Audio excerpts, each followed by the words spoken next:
السلام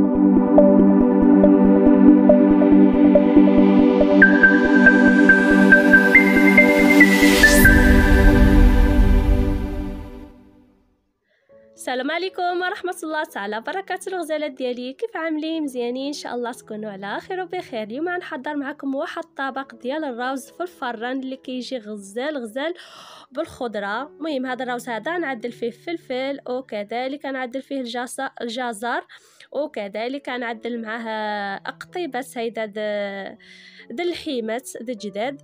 ان شاء الله ينال الاعجاب ديالكم. هذا الطبق هذا كيجي غزال تقدروا توجدوه، يعني كيوجد بسرعه، تقدروا توجدوه للغداء او للعشاء. المهم الغزالات ديالي ما تنساونيش من الاشتراك في القناه وتفعيل زر الجرس ليصلكم كل جديد من قناتي.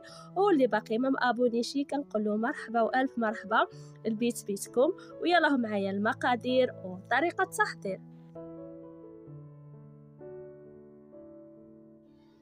بسم الله، نبداو على بركه الله. يا الغزالات ديالي نصليو على الرسول عليه افضل الصلاه والسلام. غنحتاجو هنايا واحد مهم زلافه ونص ديال الروز، كذلك عندي هنا واحد كميه من الدجاج قطعته طريفات، غنحتاج واحد بندوره، وغنحتاج كذلك واحد فلفله وجوج د الجزرات، كذلك غنحتاج الصرصه، وكذلك غنحتاج التشارميله اللي سبق لي وحضرت معكم، وملح من طبيعه الحال. المهم هذا الروز هذا كيجي خطير وكتجي الحبه على اختها، يعني كيوجد معكم بسرعه. المهم اول حاجه غنبدا بجداد، غنشرملو وغنخليه يرتاح بيد ما نحضر الروز. المهم نتوما كعدلوا الكميه اللي عتكفاكم. غنهز واحد مغروفه ديال التشارميله اللي غنشرمل بها ديك قطيبات د الجداد، وكذلك غنضيف شويه د الملح لان هاد التشارميله هادي عندي شويه ناقصه ملح. المهم كنضيف فيها ملح، فيها التوابل كلشي نتوما كتعدلوا ملح، تعدلوا التوابل كامله. المهم التوابل اللي عندكم ديال الطبخ كامله انا عملتها في ديك التشارميله. المهم هاد التشارميله هادي راه كتهنيني وما كنبقاش نضرب التماره نهائيا في الكوزينه. صافي من بعد ما شرملتها غنضيف عليها المهم شويه الزيت وغنخليها على جنب حتى نحضر الروز.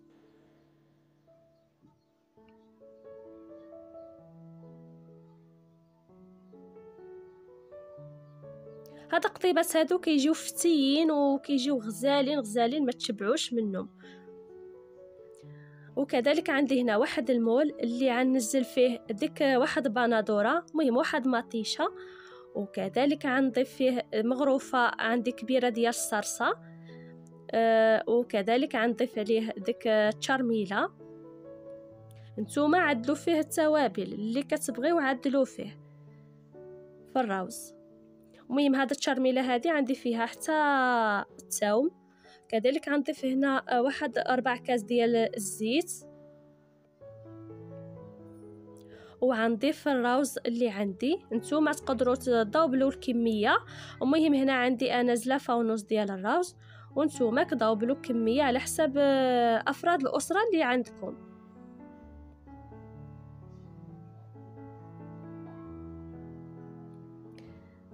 كذلك كنضيف هنا عندي فلافل. المهم انا ضفت هنا وحده، وكذلك عندي هنا واحد جوج ديال الجزرات، كذلك غنضيف ملح،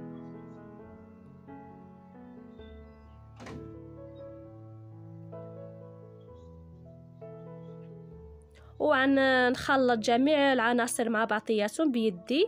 المهم نتوما كخلطوا مثلا بمغروفه ولا باش ما كيعجبكم. المهم انا عامله هنا الوانطيس. المهم غنخلط بيدي، غنخدم بيدي، ومن بعد غنضيف عليه لتر من الماء وغندخلو للفران. هذا الروز هذا ما كيديش معكم الوقت نهائيا، والغداء اولا العشاء ديالكم دغيا كيوجد بسرعه، والروز ما كيتعجن معكم ما والو، وكيبقى الحبه على اختها وكيطيب كيجي غزال. المهم الفيديو هو شرح راسو وان شاء الله ينال الاعجاب ديالكم. صافي هنا غندخلو للفران، ومن بعد ما كندخلهم للفران عندي هنا ديك طريفات ديال الجداد كنعدلهم في واحد باليوس وكنشويهم المهم انا كنشويهم على ديك بريصه ديال بانيني. وانتوما بغيتو تشويوهم بلا عواد عملوهم غير في مقيله وشحروهم كيجيو غزالين حتى هما. هنايا غنبقى نعدل القطيبات كاملين حتى نساليهم. وديك الكميه اللي شاطت لي المهم قليتها نزلتها غير في بريصه وقليتها فيهم صافي. هنا عندي بريصه كنضيف عليه شويه الزيت وكنزل عليها قطيبات ديال الجداد. هاد الطريقه سهله وعمليه ما كديش معك بزاف د الوقت ودغيا كيوجد لكم مثلا الغداء اولا كتوجدوهم للعشاء. كيف ما قلت لكم الروز عندي في الفران، القطيبات كيوجدوا بسرعه ما كيديوش معكم نهائيا الوقت، يعني اكله سريعه. بعد ما كيطيبوا لي كنقلبهم على الجهه الثانيه وكنخليهم يتحمروا على الخطر ديالهم.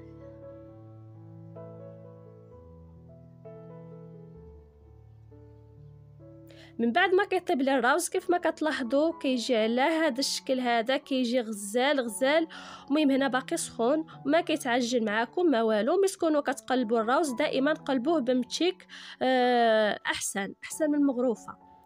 عندي هنا واحد المول غنزل فيه نزوق فيه. المهم نتوما التزويق كيبقى اختياري، المهم كل واحد كيعرف يزوق كيعرف يرتب في المطبخ ديالو. صافي عدلتها في واحد المول وكنبقى نضغط على ديك الروز حتى كنحصل على ديك الشكل ديال المول كيجي مزيون وكيجي غزال. صافي عندي هنا واحد الطبق غنقلب فيه ديك المول ديالي وغنحصل على الشكل ورده